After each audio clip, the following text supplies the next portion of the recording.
Salam Soli Deo Gratia. Bapak Ibu, Saudara yang kekasih dalam Kristus, firman Tuhan hari ini adalah epistel Jumat Agung dari kitab Ibrani 4 ayat 14 sampai dengan 16. Sebelumnya kita bersama-sama bernyanyi dari buku ND nomor 467 ayat 1.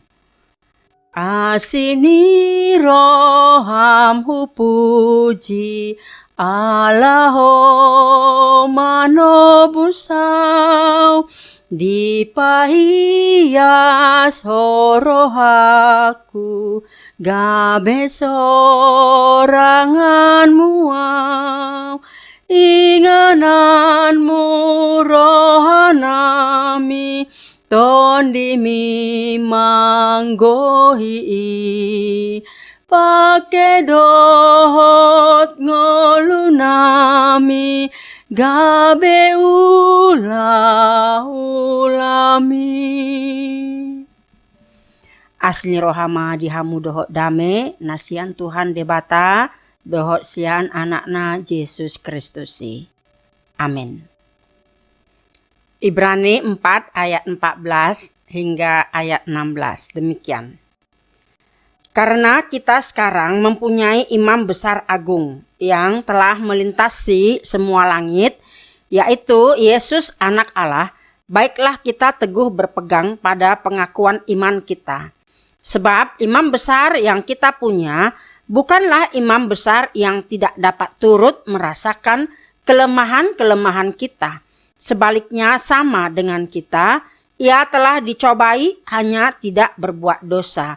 Sebab itu marilah kita dengan penuh keberanian menghampiri tahta kasih karunia supaya kita menerima rahmat dan menemukan kasih karunia untuk mendapat pertolongan kita pada waktunya. Demikian firman Tuhan. Bapak, Ibu, Saudara yang kekasih dalam Kristus, topik kita hanya Yesus Kristus satu-satunya imam besar. Kitab Ibrani dituliskan kepada jemaat orang Yahudi Kristen yang berdiaspora, termasuk bagi kita saat ini dalam berbagai suku bangsa di dunia, agar mendapat bagian berkat, yakni memperkaya pengetahuan, iman kita diteguhkan dan diajarkan agar kita tetap setia dalam iman kepada Kristus Yesus yang adalah Tuhan, Juru Selamat, dan Imam Besar Agung. Kitab Ibrani ditulis sekitar tahun 67 hingga 69 Masehi. Dan bertujuan kepada orang-orang Kristen Yahudi yang sedang mengalami penganiayaan dan keputusasaan agar tidak murtad atau meninggalkan Yesus sebagai Tuhan dan Juru Selamat hingga pada kesudahan dunia ini. Untuk maju terus menuju kedewasaan rohani dan memberikan kekuatan bagi iman orang percaya untuk tetap bersukacita walau di tengah-tengah penderitaan. Dan memperkuat iman jemaat dengan menjelaskan akan keunggulan ataupun keistimewaan Yesus dari tokoh-tokoh dalam perjanjian lama. Seperti tokoh Abraham, Musa, Harun, ataupun Imam Melkisedek, bahkan dari malaikat sekalipun. Bahwa Yesus adalah penyataan Allah yang menjadi manusia untuk menebus manusia dari dosa agar selamat. Dialah sebagai mediator pendamaian, sehingga baginya lah kehormatan, kemuliaan, dan kuasa. Yang menjadi penekanan dalam topik perikop ini, Yesus Kristus sebagai imam besar. Jika kita menelusuri kitab Ibrani ini yang menempatkan posisi atau kedudukan Yesus dari tokoh-tokoh yang ada dalam perjanjian lama, seperti Musa, Melkisedek, Harun, bahkan malaikat sekalipun. Yang menjadi pertanyaan kita adalah mengapa penulis Ibrani ini mengatakan Yesuslah sebagai imam besar. Pasti ada alasannya. Pertama, memberitahukan kepada kita dengan membandingkan Yesus sebagai imam besar dalam perjanjian baru dengan para imam dalam perjanjian lama.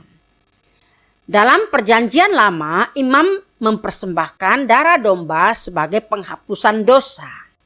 Dan dalam perjanjian baru, Kristus sendirilah yang menanggung hukuman atas dosa-dosa kita dengan mempersembahkan hidupnya sebagai korban persembahan.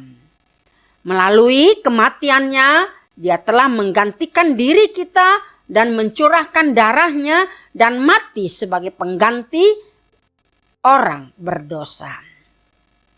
Dan setelah perjanjian baru, setelah Yesus, tidak akan ada lagi seorang imam besar di dunia ini. Hanya Yesuslah satu-satunya imam besar. Dan dialah yang terakhir imam agung di dunia ini. Hanya orang kudus yang datang dari sorga yang layak menjadi imam besar sebagai perantara antara Allah dan manusia. Sementara imam-imam besar dalam perjanjian lama, mereka adalah manusia berdosa. Kedua, tugas imam besar atau imam besar agung ialah menyampaikan firman Allah kepada manusia dan membawa manusia masuk ke hadirat Allah. Dan hanya Yesus saja yang dapat melakukan hal ini. Bukti bahwa Yesus adalah imam agung yang murni dan kealahannya yang mutlak. Keagungannya bukan karena kehormatan yang diberikan manusia atau karena perhiasan lahiria, melainkan karena hakikat dirinya sendiri. Ia telah melintasi semua langit yang ada di atas kita dan langit atau sorga tempat kediaman Allah. Dengan demikian, ungkapan di atas dapat berarti bahwa Yesus telah melintasi semua langit yang ada dan yang beserta dengan Allah. Ungkapan ini juga berarti seperti yang dikatakan oleh Christina Rossetti, yaitu langit tidak dapat menahan dia. Yesus begitu agung dan besar sehingga bahkan langit pun terlalu kecil baginya. Tidak seorang pun yang pernah menekankan kebesaran Yesus yang murni itu seperti yang ditulis oleh surat Ibrani ini. Jadi, kehormatan yang dimiliki oleh Yesus bukanlah pemberian atau hadiah dari manusia. Seperti seorang yang telah menang dalam sebuah pertandingan pemilihan pemimpin negara atau jabatan yang biasa dikejar seperti layaknya jenjang kepangkatan.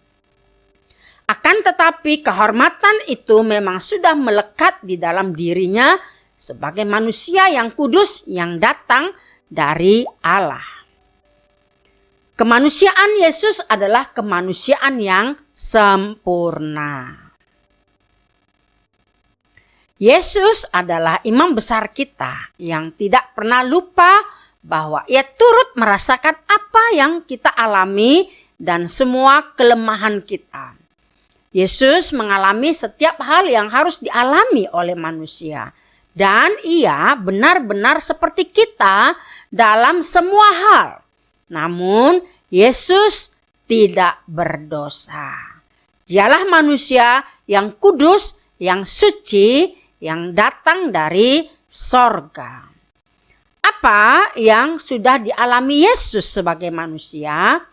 Ia menunjukkan bahwa pengalaman itu memberi kepadanya rasa simpati dan empati. Ya, bahkan rela memikul beban itu bersama kita. Dan jangan pernah kita melupakan bahwa Yesus ada di samping kita dan empati dengan keberadaan kita yang lemah sebagai manusia berdosa. Dia adalah Allah yang mau menyamakan dirinya dengan penderitaan dunia, sehingga dia tahu apa yang menjadi kelemahan-kelemahan kita, apa itu kekurangan kita secara manusiawi. Yesus adalah imam besar agung yang sempurna, sebab ia adalah Allah yang sempurna dan juga manusia yang sempurna. Karena ia telah mengenal hidup kita, maka ia dapat memberi kita simpati, belas kasihan, dan kekuatan. Berbeda dengan pemahaman kaum Stoa, bahwa Allah itu tidak dapat merasakan sesuatu apapun, atau apatheia, atau kaum Epikuri mengatakan bahwa Allah itu hidup dalam kesenangan dan kemuliaan yang sempurna. Penulis Ibrani melihat dalam diri Kristus satu-satunya tokoh yang oleh penderitaan dan kemenangannya dapat menjadikan manusia kembali seperti yang dikehendaki Allah. Tanpa Kristus, manusia kehilangan segala-galanya.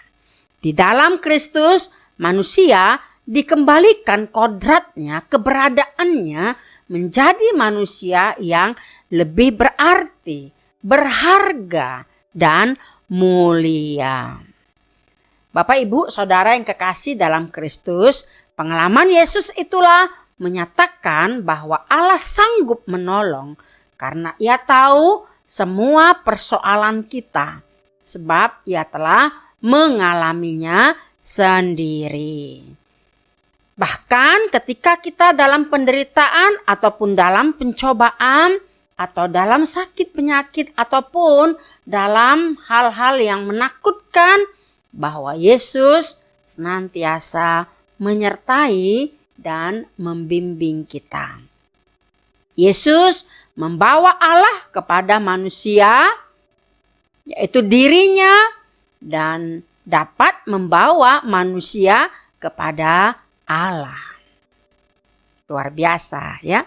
Yang ketiga, pengalaman Yesus itu menyatakan bahwa Allah mempunyai sifat yang penuh pengampunan. Karena ia mengerti dan tahu keadaan kita yang berdosa. Yesus sebagai imam besar agung dalam perjanjian baru tidak lagi mempersembahkan domba sebagai penghapusan dosa, akan tetapi dirinya lah sebagai korban persembahan untuk penghapusan dosa-dosa dunia ini, dosa saudara dan dosa saya. Sebagai korban yang sempurna karena dosa manusia, Yesus mencurahkan darahnya dan dia mati sebagai pengganti orang berdosa. Yesus sebagai pengantara perjanjian baru melayakkan kita dapat menghampiri Allah dengan penuh keyakinan. Dan Yesuslah yang memperbaharui kita dan mencurahkan rohnya yang kudus ke atas kita untuk memulihkan kita, hubungan kita dengan Allah. Sebagai imam, ia turut merasa dengan orang-orang percaya dalam pencobaan serta menolong dalam keperluan yang percaya kepadanya. Jadi apapun pergumulan dalam kehidupan kita, Tuhan tahu karena Dia sudah merasakannya. Apakah ketika lapar, ketika haus, ketika dicaci maki, dan lain sebagainya. Bapak, Ibu, Saudara yang kekasih dalam Kristus, betapa berbahagianya dan bersukacitanya kita sebagai orang percaya tetap berpegang teguh dan setia beriman kepada Kristus yang adalah pengantara dan imam besar kita kepada Allah yang terus berempati untuk menolong dan menyelamatkan kita dari dosa, dari maut, dan dari kuasa iblis. Darahnya yang kudus adalah jaminan untuk semua janji dari perjanjian baru.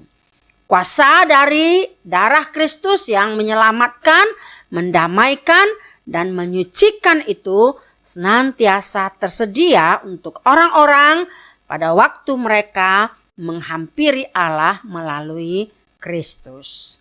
Kristuslah pengantara agung kita untuk menghampiri Allah dalam doa dan persekutuan. Sekarang ambillah sikapmu untuk tetap setia dan percaya kepada Kristus Yesus yang adalah Tuhan dan Juru Selamatmu serta imam besarmu yang membawa engkau kepada Allah dan dipanggil untuk menerima bagian atau warisan kekal yang dijanjikan dan dapat senantiasa menghampiri Allah dengan penuh keyakinan.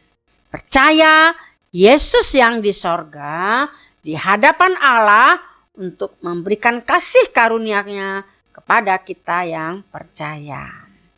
Bapak, Ibu, Saudara yang kekasih dalam Kristus, percayalah darah Kristus yang sudah menghapus dosa-dosamu. Sekarang terimalah dengan iman dan setialah kepadanya serta hiduplah dalam kekudusan yang daripada Kristus.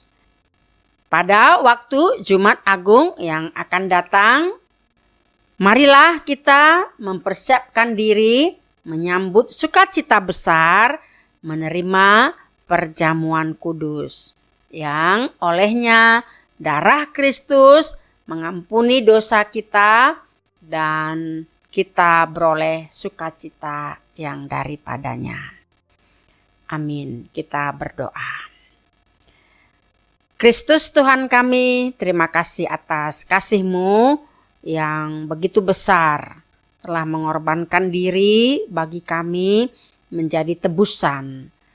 Darah-Mu yang kudus telah menebus dosa-dosa kami, menyucikan kami dari dosa-dosa kami. Kami manusia berdosa. Engkau selamatkan agar kami memperoleh kehidupan yang kekal.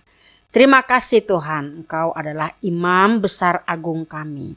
Tak ada seorang pun di dunia ini, dulu dan kini, yang dapat menyelamatkan kami. Hanya Engkau satu-satunya yang menjadi imam besar kami, yang telah menjadi pengantara pendamaian antara Allah dan manusia. Sehingga Engkau membawa kami kepada Allah, dapat menghampiri tahta-Mu untuk menerima kasih karunia-Mu. Berkati semua umat percaya, supaya mereka tetap teguh di dalam iman dan tetap setia percaya kepada-Mu sebagai Tuhan dan Juru Selamat. Berkati kami semua sebagai pendengar, kiranya berkat-berkat Tuhan melimpahi kami. Kami boleh menerima sukacita dan damai sejahtera yang daripada-Mu. Terimalah doa kami di dalam nama-Mu yang kudus. Kami bersyukur dan berdoa. Anugerah dari Tuhan kita Yesus Kristus, kasih setia Allah Bapa dan persekutuan Roh Kudus menyertai saudara sekalian. Amin.